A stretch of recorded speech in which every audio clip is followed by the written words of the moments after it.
আজকে আমরা কিছু আলোচনা করিব আসল সুফি হইবার জন্য কোন এলেম দরকার হয়, তাহার কিছু পরিচয় সম্পর্কে সঠিক দলিল প্রমাণ সহ সম্পূর্ণ আধ্যাত্মিক দৃষ্টি অনুসারে এবং দেহতত্ত্বের হিসাব অনুযায়ী আমাদের আজকের পর্বে কিছু আলোচনা করা হইবে।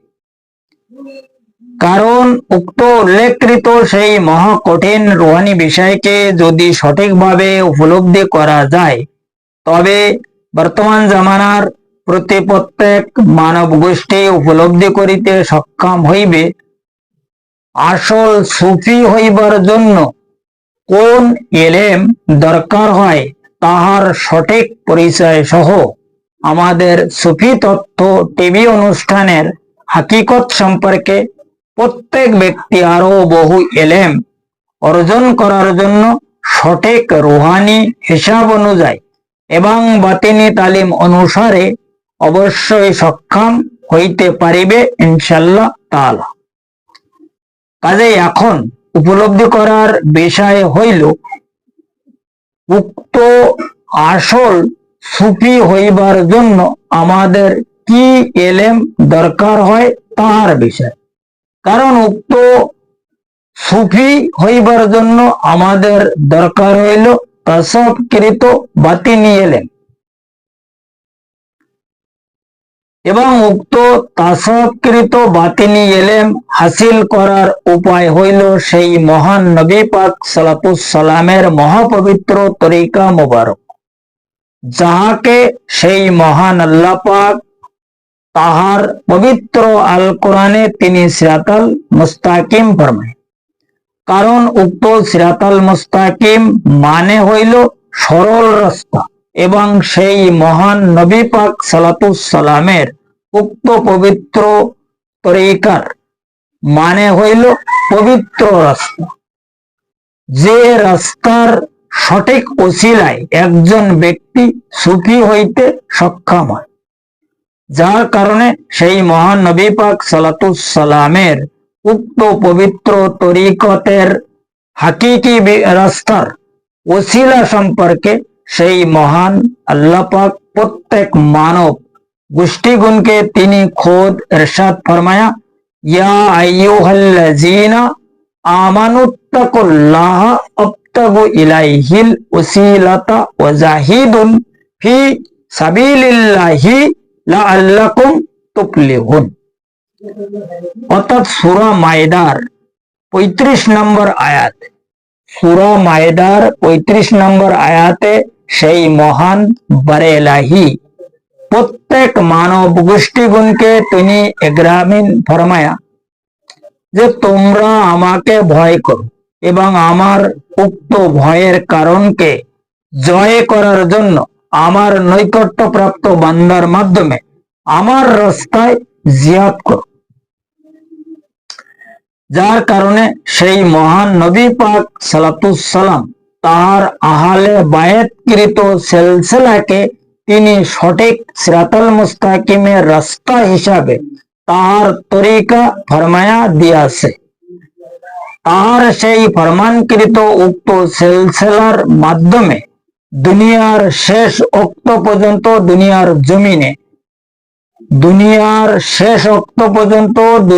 জমিনে গাউস, কুতুব, ওলি আবদাল এবং জামানার মুজাদ্দেদ সহ বিভিন্ন প্রকার মুমিন বান্দা অবশ্যই সৃষ্টি হইতে থাকিবে। কারণ হইল এই যে সিরাতাল মুস্তাকিমের যে রাস্তা, এটা হইল অরিজিনাল সিরাতাল মুস্তাকিমের রাস্তাটা হইল তরিকাতের রাস্তা, আর তরিকা মানে রাস্তা এবং সিরাতাল মুস্তাকিম মানে হইল রাস্তা। যে কারণে এখানে যদি কোনো ব্যক্তি সঠিক সিরাতাল মুস্তাকিমের রাস্তায় চলার জন্য সক্ষম হইতে পারে, সেই ব্যক্তি কোনো না কোনো একদিন অবশ্যই একটা স্থান পাবে। তাই সে আমলদার হোক আর ইমানদার হোক, মুমিন হোক, বা আরো যেখানে মুমিনের পরে আরো অনেক স্তর আছে, এগুলো তারা হইতে পারে। এখন যখন কোনো ব্যক্তি মুমিনের স্তর পাওয়া যায়, মুমিনের স্তরের পরে সুফি হিসাবে দাবি করা যায়। মমিন হইবার পরে ওই ব্যক্তিকে সুফি বলে। মানে সুফি হইবার জন্য শুধুমাত্র দরকার হচ্ছে মানে আমাদের তাসাউফকৃত এলেম। আর তাসাউফ তাহাকেই বলে যেটাকে বাতিন এলেম। বাতিনকে সাফাই করার আসল নাম হইল তাসাউফ। যাহারা বাতিনকে সাফাই করিতে সক্ষম হয় নাই তাহারা কোনো সময়ের জন্য সুফি হইতে পারিবে না। শুধু নফসের যদি গান গাওয়া হয়, নফস নিয়ে যদি আমরা সারা জনম পড়ি থাকি, তাহলে আমরা কোনো সময়ের জন্য সুফি হিসাবে দাবি করিতে সক্ষম নয়। কেবল সুফিদের নামে গান গেয়ে সুফিবাদ সেজে বিভিন্ন প্রকার দোকান খুলে কোনো লাভ হইবে না। ততক্ষণ পর্যন্ত সেই ব্যক্তি পরিত্রাণ লাভ করিতে সক্ষম নহে যতক্ষণ পর্যন্ত তাহার ভিতরে যত প্রকার রুহানি ফাংশন আছে এই সমস্ত রুহগুলোকে শয়তানের কবজা হইতে মুক্তি করাইতে সক্ষম না হইবে। কেবল নফসের গান গেয়ে, খান্নাসের গল্প করে, খান্নাস মুক্তি হওয়ার লেকচার ছেড়ে কোনো ব্যক্তি সুফি হিসাবে দাবি করিতে কোনো মতে সক্ষম হইবে না। ইয়ে আমার এলেম বলে। এখন বাকি যার যার ইচ্ছা, যার যার মত। ধর্ম হচ্ছে আপনা আপনা মর্জি, কেটা কি করতেছে না করতেছে ওটা তাদের ব্যাপার। এই হইল আমাদের মানে সুফি তত্ত্ব টিভি অনুষ্ঠানের সামান্য কিছু রুহানি আলোচনা এবং আসল সুফি হইবার কোন এলেম দরকার হয় তাহার বিষয় অল্প কিছু বায়োডাটা। কারণ আমি মনে করি এই সমস্ত বিষয়গুলো যারা সুফি হইবার জন্য ইচ্ছা করিয়াছে তাহাদের আসলে কিন্তু দরকার আছে। যদি কোনো ব্যক্তি তাহার নিজের রুহানি মানে গত যেটা ফাংশন আছে দেহর মধ্যে, এই ফাংশনটা ভালোভাবে রুহানিয়াত শিখিতে সক্ষম না হবে ততক্ষণ পর্যন্ত সেই ব্যক্তি ইবাদত করিতে সক্ষম না। সর্বপ্রথম হইল রুহানিয়াত, এরপরে আছে ইবাদত, এরপরে শাহাদাত, এরপরে মহব্বত। তো যখন ব্যক্তি মহব্বতের স্তরে পৌঁছে যায় তখন ওই ব্যক্তি একজন সুফি হিসাবে দাবি করিতে সক্ষম হয় বা সে সুফিদের অন্তর্ভুক্ত হয়ে যায়। এই অন্তর্ভুক্ত হওয়ার জন্য আমাদের দরকার হইল তাসাউফকৃত বাতিনি এলেম। যখন বাতিনি এলেম আমরা হাসিল করিতে সক্ষম হব তখনই দিয়ে সুফি হওয়া যাবে। নাইতে এই দেখো নফসের বিষয়টা যেটা, এটা শুধু নফসের ব্যাপারে মানে আমরা যদি ইবাদত বন্দেগী করতে করতে আমাদের জীবন কেটে যায় তো কলবের তাসফিয়া কখন হবে? নফসের আর কলবের যেটা কন্ট্রাডিকশন রয়েছে, যতক্ষণ পর্যন্ত নফস আমরা থাকে কলব ততক্ষণ পর্যন্ত সানোবার থাকে। এখন কলবকে সানোবার থেকে সেলিমে নিয়ে যাওয়ার জন্য নফসকে আমরা থেকে লাবামা বানাইতে হইবে।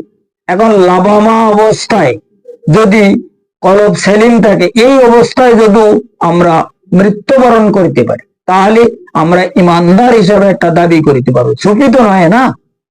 এরপরে কলব যখন মুনিব হবে তখন ওই নফসেরও মুলিহিমা হওয়ার দরকার।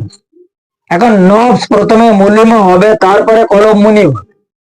এই জন্য নফসের অবশ্যই আগে দরকার। তার অর্থ এই নেই আমরা সারা যেমন কেবল নফস নিয়ে পড়ি থাকবো, কথা বোঝা গেছে। যেমন কিছু লোক সারা যেমন শরিয়াত নিয়ে পড়ি আছে, তারা বলতে চাচ্ছে যে শরিয়াত আগে, তরিকাত হচ্ছে পরে। শরিয়াতের কাজ যখন কমপ্লিট হবে তখন আমরা তরিকাতের মধ্যে। সারা জনম যদি আমরা শরিয়াত নিয়ে পড়ি থাকি তরিকার মধ্যে কবে যাব? আর আপনা তো এই জিনিসটা চেঞ্জ হবে না, আমাদেরই করা লাগবে। শরিয়াতটা কমপ্লিট করে তরিকাতের মধ্যে আমাদের নিজেদেরকে মানে অবলম্বন করিতে হইবে। এক্ষেত্রে তো আপনার কোনো কিছু হয় না, এটা তো অটোমেটিক সিস্টেম না যে আমরা যদি কোনো সুইচ দাবাই তো এটা মানে ফাংশন চেঞ্জ হয়ে যাবে।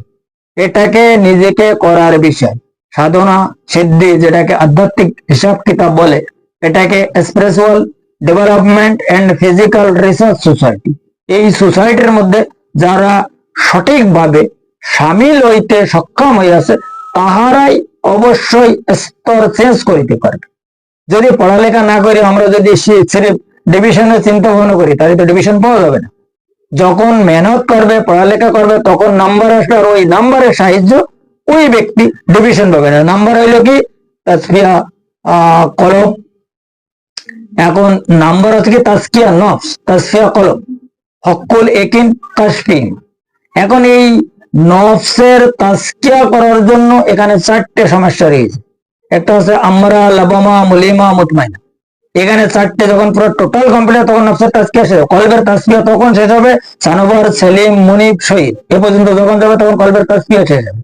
এরপরে তাজাল্লি রুহু হবে। তাজাল্লি রুহু হওয়ার পরে কাশফি, ঈমান, হকুল একিন, এই সমস্ত হিসাব কিতাব আমরা খুঁজে পাবো। আর তখনই আমরা সুফি হিসাবে দাবি করতে পারবো যখন রুহানি আলমে, রুহানি জগতে আমরা সফর করিতে শিখবো, তাই না?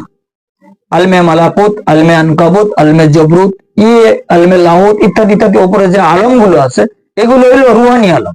আমরা এই আলমে নাসুতের মধ্যে থেকে আমরা যে একটা বিশাল বড় সুফি দাবি করতেছি, আমাদের তো আসলে আলমে মালাকুতি কি আছে, আলমে আনকাবুতি কি আছে, জবরুতি কি আছে এ ব্যাপারে কোনো খোঁজ খবরই নেই। আর ওই জায়গার আমরা কোনো খোঁজ খবর রাখিনি। অবশ্য আমরা একজন বিশাল বড় বড় সুফি দাবি করি বসে আছি। এসব দাবি করে কোনো লাভ নেই। তখনই লাভ হবে যখন ঠিকভাবে রুহানি ফাংশনটা ক্লিয়ার কাট করা যাবে, যখন প্রত্যেকটা রুহ অ্যাক্টিভেট হয়ে যাবে, তখন যেয়ে এই রুহানি আলম ভ্রমণ করা যাবে, সফর করা যাবে। সেই সফরের মাধ্যমে সুফি হিসাবে দাবি করিতে সক্ষম হইতে পারিবে। নচেত আর অন্য কোনো মতে যদি কোনো ব্যক্তি সুফি হিসাবে দাবি করে, তাই কেবল বৃথা স্মরণ মাত্র। এই সমস্ত সুফিদের আসলে কোনো মূল্য নেই বলে আমি মনে করি। যাই হোক, আজকের আলোচনা এই পর্যন্ত রাখা হইল। আগামী পর্বে সিরাতাল মুস্তাক এই কি করে এটারে সুফি তত্ত্ব, সুফি তত্ত্ব টিভি অনুষ্ঠানের আরো অন্যান্য বিষয় কিছু আলোচনা সঠিক সিরাতাল মুস্তাকিমের রাস্তা হিসাবে করা হইবে ইনশাআল্লাহ তাআলা, যদি আমার সেই মহান মুর্শিদ মাওলা আমার প্রতি তিনি নিজ গুণে দয়া ফরমায়। কারণ তাহার দয়া ছাড়া এই টেবিলে কথা বলার আমার কোনো অধিকার মোটেও নেই, না কোনো শক্তিও আছে। কারণ কি, আমি যা কিছু এই টেবিলে বলি এবং যা বলিতেছি, যে সমস্ত কিছু দুনিয়াবাসীকে জানাইতেছি, এটা হচ্ছে একমাত্র তাহাদের অনুগ্রহ মোবারক। তাহাদের অনুগ্রহ মোবারক ছাড়া এই টেবিলে আমি কোনো কথা বলি, তাহাদের তরফ থেকে যেটা আমার নিকট উপস্থিত হয় এটা আমি আগে প্রত্যেক ব্যক্তিকে জানাই দিই। এবং কেডা মানবে কেডা মানবে না, কেডা শুনবে কেডা শুনবে না, সেটা হচ্ছে তাহাদের বিষয়, এটা আমার বিষয়। কারণ আমার যিনি মালিক তাহাকে বলা হয়েছিল আপনি শুধুমাত্র কলেমার দাওয়াত দেন, কেডা মানবে কেডা না মানবে ওটার বিষয় আমার, আপনার এই বিষয়ে কোনো দায়িত্ব, আমি কেবল দাওয়াত দেবেন। আর আমার কাজ হইলে কেবল সিরাতাল মুস্তাকিমের দাওয়াত দেওয়া, সুফি তত্ত্ব সম্পর্কে দাওয়াত দেওয়া, তাসাউফ সম্পর্কে দাওয়াত দেওয়া, ইলমে লাদুন সম্পর্কে বলা। কেডা মানবে কেডা না মানবে এ বিষয়ে আমার বেশি একটা মাথা খারাপ করা মোটেও দরকার হয় না। যাই হোক, আজকের আলোচনা এই পর্যন্ত রাখা হইল। আগামী পর্বে এই বিষয় ইনশাআল্লাহ তাআলা আরো বহু আলোচনা করা হইবে। ফের ইনশাআল্লাহ দেখা হইবে।